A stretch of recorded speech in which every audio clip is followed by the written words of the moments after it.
Welcome to Ascend and Awaken. You've been told to forgive 70 times 7. But let's be honest. The idea of forgiving someone who keeps hurting you, who repeatedly triggers your deepest wounds, can feel impossible. It feels like you're just signing up to be a spiritual doormat, giving someone a free pass to cause you pain again and again. You find yourself wondering, does Spirit truly expect me to simply accept this? Am I supposed to forgive 490 attacks, and then on the 491st, I can finally be done? It's a question that can tie you in knots, leaving you feeling guilty for being angry but terrified of being endlessly wounded. But what if Jesus never wanted you to be a doormat? What if the real meaning of this verse isn't about pardoning sins at all? What if the secret to understanding 70 times 7 isn't about letting people hurt you, but about unlocking your own freedom from the dream of pain they seem to have caused? In this video, we're going to pull apart the misconceptions and discover what Jesus really meant. I'm going to give you a practical guide to limitless forgiveness that doesn't mean you have to keep getting hurt. So stick around, because the answer might just change everything you thought you knew about forgiveness.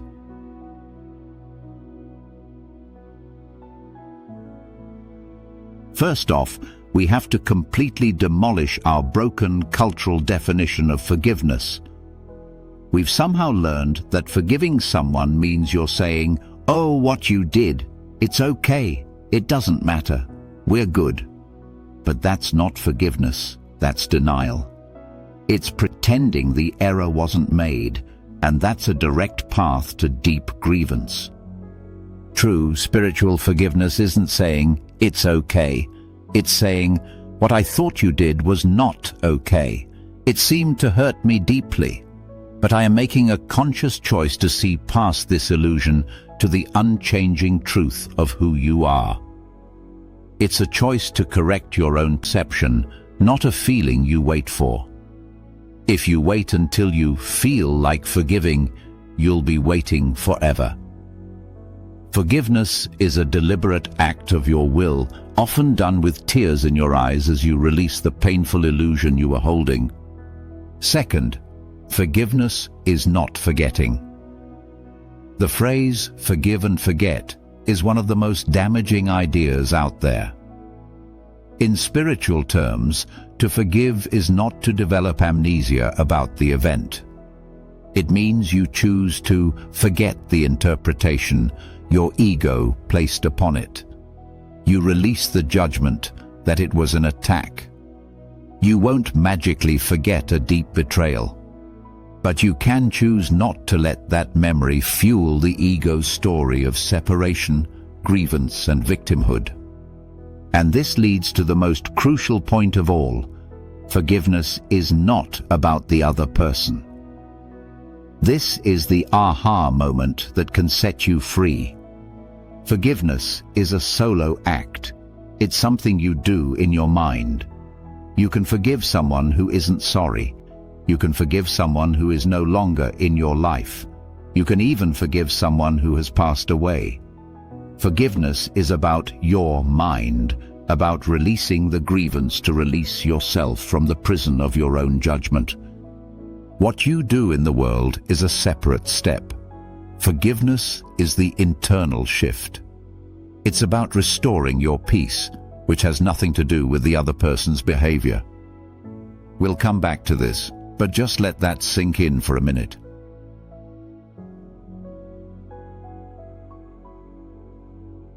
So with that new definition locked in, let's go to the scene in Matthew 18. The Apostle Peter, always eager and often a bit impulsive, comes up to Jesus with what he probably thinks is a very spiritual question. He asks, "Lord, how often should I forgive my brother when he sins against me? Up to 7 times?" Now, in the ego's thought system, this was a huge deal. The ego loves to keep score. It thrives on tracking offenses and justifying grievances. Peter, by suggesting the number 7, a number of spiritual perfection, probably thought he was sounding incredibly merciful. He was offering a limited, quantifiable form of grace. He was likely expecting Jesus to say, "Wow, Peter, 7 times. That's very evolved. Gold star for you." But Jesus' response just shatters Peter's entire framework. He says, "I do not say to you, up to 7 times, but up to 70 times 7. Now, whether it's 77 or 490, the point is exactly the same. Jesus isn't giving Peter a new, higher limit for pardoning sins. He's not telling him to get out a notepad and start tallying offenses. He's using a symbolic number to show something that is beyond calculation, a state of mind where grievances no longer have a home. He is describing a constant, moment-to-moment practice. There's an even deeper layer here. The ego's primary law is seek and do not find. It wants you to seek for guilt in others to prove that separation is real. It creates a world based on a cycle of attack, defense, vengeance, and grievance. This is the world of endless conflict. Do you see the parallel? Jesus takes the ego's formula for limitless grievance and flips it completely on its head. He's saying the currency of reality isn't attack, but vision. He's replacing the cycle of ever-escalating conflict with a cycle of ever-present peace, which is accessed through forgiveness. He is asking you to forgive not a specific number of times, but to forgive the one single error, the belief in separation, every single time it arises in your mind. This wasn't just a nice teaching. It was a revolution in consciousness.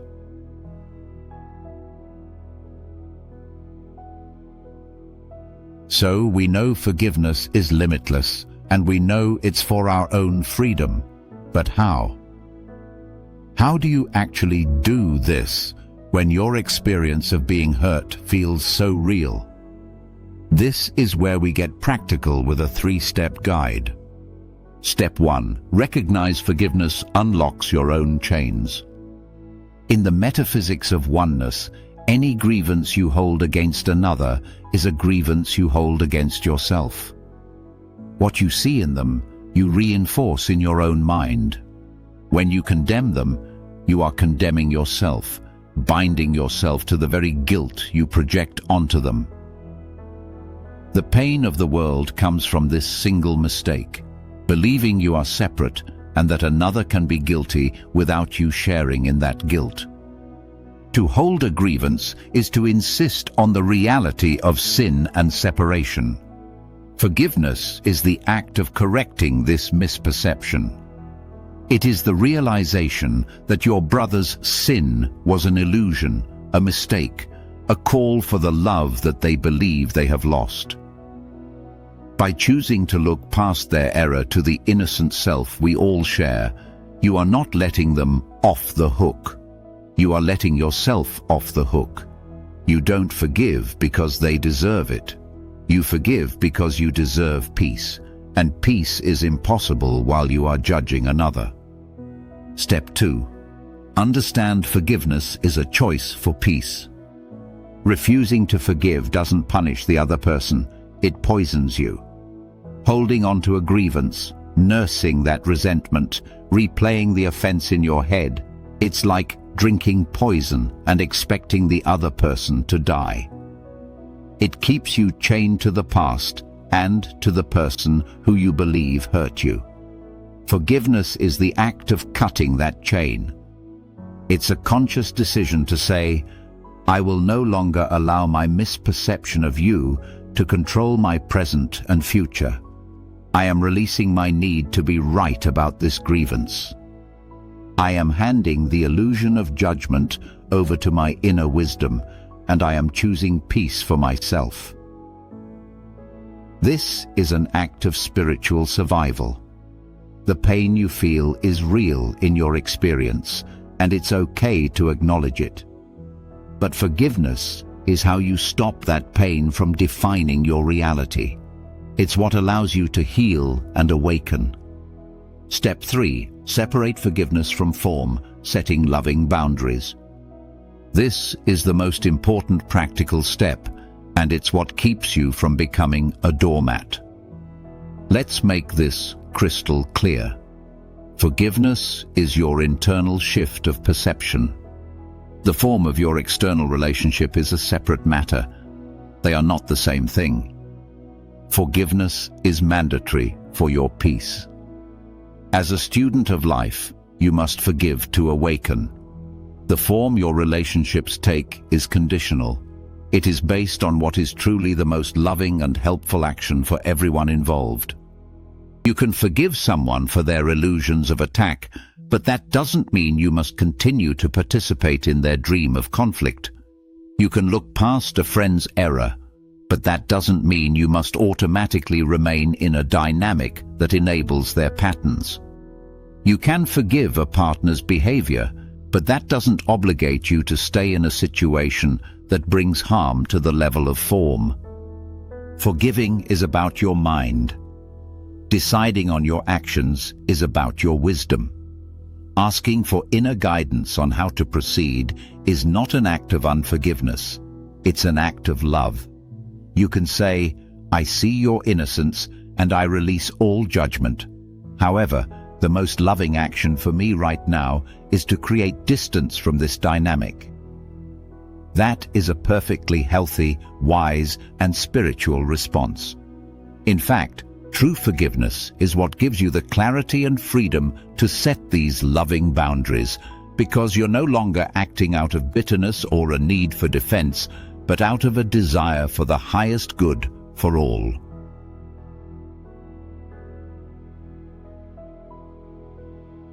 So, what did Jesus really mean by forgiving 70 times 7?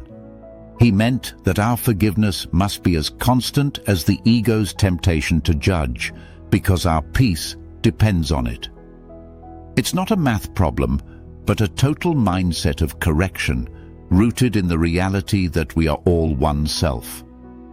It is not a call to be a doormat or to enable harmful illusions. It is a call to freedom. Freedom from the belief in guilt that eats away at our soul. Freedom from being chained to a past that never really happened. And the freedom to take loving actions in the world, not out of fear, but out of a mind that is so secure in its own innocence that it can see the innocence in everyone. To forgive is to look at your brother, see the illusion of their attack, and find the willingness to look past it to the eternal, loving self that is their truth and yours. It is the hardest and most liberating work you will ever do. If this message touched you, I invite you to share in the comments. What's one place in your life where you're being called to forgive again? And if you'd like more reflections like this, please subscribe and join us here at Ascend and Awaken. Peace, love, and light to you on your continual spiritual journey.